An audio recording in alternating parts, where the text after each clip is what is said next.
नमस्कार फ्रेंड्स, स्वागत आहे तुमचं किचन क्लाउड आश्रममध्ये। आज मी घेऊन आलेली आहे काटवलाची भाजी। तर ही भाजी आपल्याला पावसाळ्यात विकायला बाजारात येते। पावसाळ्यातच मिळते ही भाजी। एक रानभाजी म्हणून ओळखली जाते। काटवलाला स्वच्छ धुवून घेतलेले आहे आणि त्याचे गोल गोल काप कापून घेतलेले आहे। आता ही भाजी कशी करायची ते बघूया। कढईमध्ये थोडंसं तेल घातलेलं आहे, त्याच्यामध्ये जिरं टाकलेलं आहे। जिरं चांगलं झाल्यानंतर बारीक चिरलेला कांदा घातलेला आहे। एक कांदा बारीक चिरून घेतलेला आहे, तो त्या चांगला आपल्याला गोल्डन होईसर परतून घ्यायचा आहे। कांदा चांगला आपल्याला गोल्डन झाल्यानंतर याच्यामध्ये हिरवी मिरचीची पेस्ट आणि अद्रक लसूणची पेस्ट घालायची आहे। ह्या दोन्ही पेस्ट आपल्याला तेल सुटेपर्यंत परतून घ्यायचे आहे। आता याच्यामध्ये आपल्याला बेसिक मसाले घालायचे आहे। तिखट, मीठ, हिंग आणि हळद घालायचं आहे।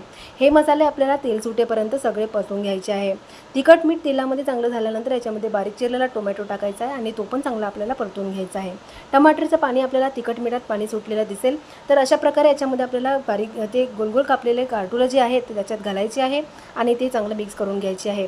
भाजी चांगली मिक्स केल्यानंतर त्याला तिखट मिठात आपल्याला 5-10 मिनिटं होऊ द्यायची आहे।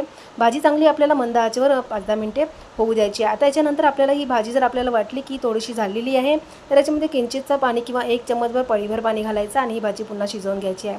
अशा प्रकारे ही भाजी पटकन शिजल्या जाते। तर ही भाजी मी बाप्पाच्या नैवेद्यासाठी म्हणून केलेली आहे। अंगारकी संकष्टी चतुर्थीसाठी म्हणून मी ही भाजी केलेली आहे। सोबतच उकडीचे मोदक, पुरणाची पोळी, कढी आणि भात करून घेतलेला आहे। तर हा व्हिडिओ तुम्हाला कसा वाटला कमेंट्स करून नक्की सांगा। Bye bye, thank you, take care.